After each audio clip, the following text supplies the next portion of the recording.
If you only know how to behave, you're just a domesticated house cat or a lap dog. Yeah.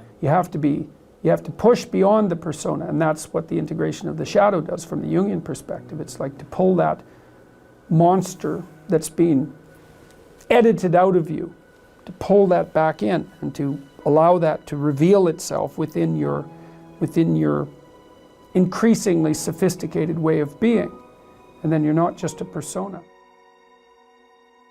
You can't escape from your persona unless you can say no. Like, here's an example from popular culture. In the Harry Potter series, Harry Potter's obviously the hero of the story, but he's touched by malevolence, right? The only reason he can stand up against evil is because there's some evil in him that he's incorporated, essentially. Well, that's exactly right. And the persona, if you're a persona, then you're an obedient citizen. But the problem with being an obedient citizen is that if the society tells you to march the Jews off to the death camp, for example, and you're obedient, then that's what you'll do. And it isn't like society is civilized and then all of a sudden you're performing some act of atrocity. That isn't how it works. It's like you're obedient citizen and then you're asked to violate your conscience a little bit. Yeah. And you have to, because you don't have anything other than that persona.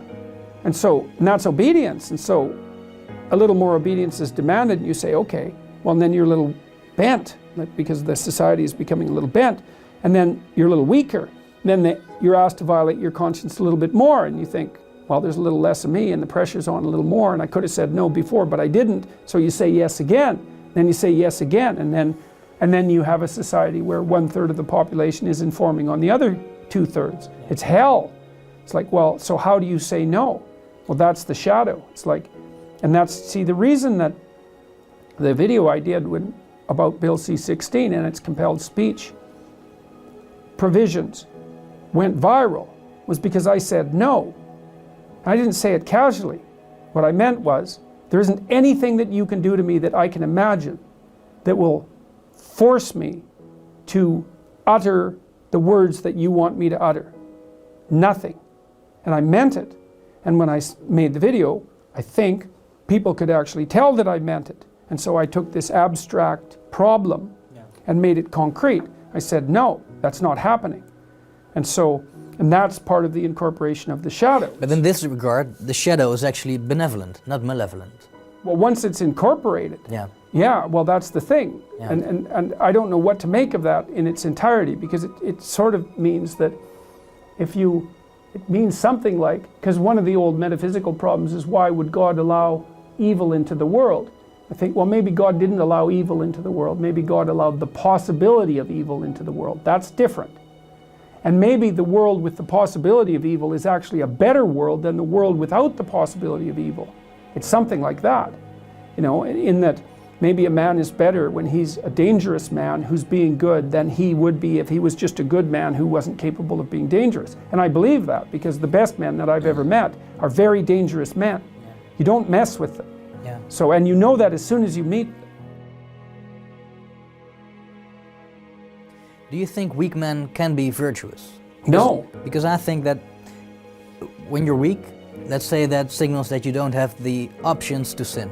Right. Which is something that creates resentment, and resentment creates corruption. Mm-hmm. So in this sequence, do you think that someone without teeth or without the options to sin can be good? See, that's a real theological question, right? Because the question you're asking is, and this is tied up with the idea of free will and evil. Can a person who doesn't have the option to be evil be good? And I would say no. So maybe that's the reason that, metaphysically speaking, and I don't know where you are when you're speaking metaphysically exactly, but the question of why is there evil in the world is a constant question. It's like, it's possible that without the possibility of evil, there cannot be good. Good requires the possibility of evil. And maybe good is so good that the fact that it requires the possibility of evil is acceptable. Maybe it's even desirable. I mean, you kind of end up on the edge of your knowledge when talking about such things, but it seems to me to be right. Yeah. And it seems to be right in a lived sense, like I met Jocko Willink. He's a good example. I mean, Willink was the commander in Ramada, I think, and you can say what you want about American military involvement. It has nothing to do with that, really. Not at this level of analysis. He's a tough guy. I follow him on Twitter. Yeah, so you know. He gets up every morning at 5:30, 4:30. He's a tough guy. He told me quite straightforwardly that he was one of those kids that as an adolescent could have gone either way, right? Yeah. He could have been a highly successful street criminal. Yeah, probably. Right, but probably. Well, you can see it. But he decided not to do that. He's psychophysiologically intimidating. He's a big guy. You can tell he knows how to use it, and you can tell he used it. Yeah. But as far as I can tell, he's a good person. And that's actually, all of that capacity for mayhem is part of what makes him a good person. Yeah. And people know that. That's why they're listening to him. Yeah. And like I said, the other people I've met the men I've met who are good men, they're all like that. They're all dangerous. They're all dangerous. Yeah. Have they all been not good men before? Or is that not part of becoming a good man? I would say they've certainly all done things that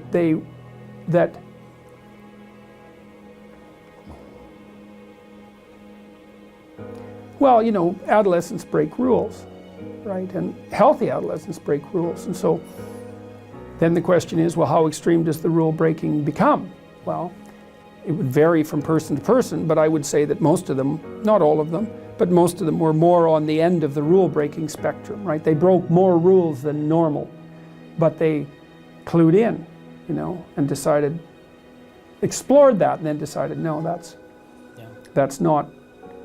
that's better than cowardice. Yeah.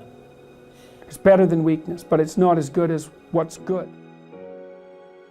Unless you can think the way that an evil person thinks, then you're defenseless against them, because they'll go places you can't imagine and then they win. And so the best men I've met, it was interesting even when I was in junior high and high school, because most of my friends dropped out, you know, by the time they were grade 10, thereabouts. And a lot of them were guys who developed physically. They're pretty powerful, and they were just damn sick of putting up their hand to go to the bathroom. It was like, you know, they're not doing that anymore. One of my friends got kicked out when he sort of challenged the gym teacher, you know, physically. And the gym teacher, he could do an iron cross. He was a tough guy, and so it was no trivial matter for my friend to stand up to him, but he got expelled anyways.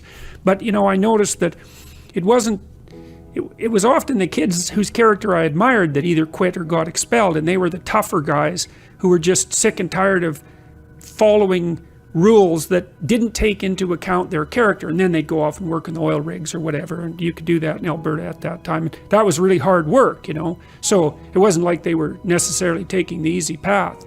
But like, a harmless man is not a good man. A good man is a very, very dangerous man who has that under voluntary control. And you know, you also see that, like one of the central female stories, let's say, if the hero archetype is the central male story, there are variants of hero archetypes that are relevant to women, and one of them is Beauty and the Beast. And you know, Beauty isn't interested in the guy who isn't the beast. She's interested in the guy who's the beast, and that's exactly right, but she's interested in the guy who's the beast that can be civilized and disciplined, right, and who can use that in the service, well, let's say, of a family.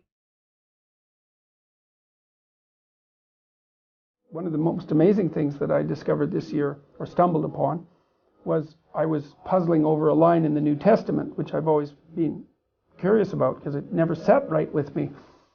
The meek shall inherit the earth. And I found out that the word meek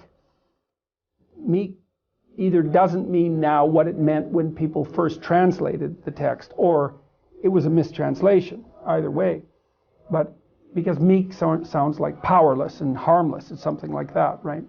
But what meek actually means, it's the derivation of a word, it's the translation of a word that meant something more like those who have swords and know how to use them but keep them sheathed. I thought, oh yes, that's exactly it. The world, those who have swords and know how to use them but choose to keep them sheathed will inherit the world. It's like, yes, exactly right, exactly right.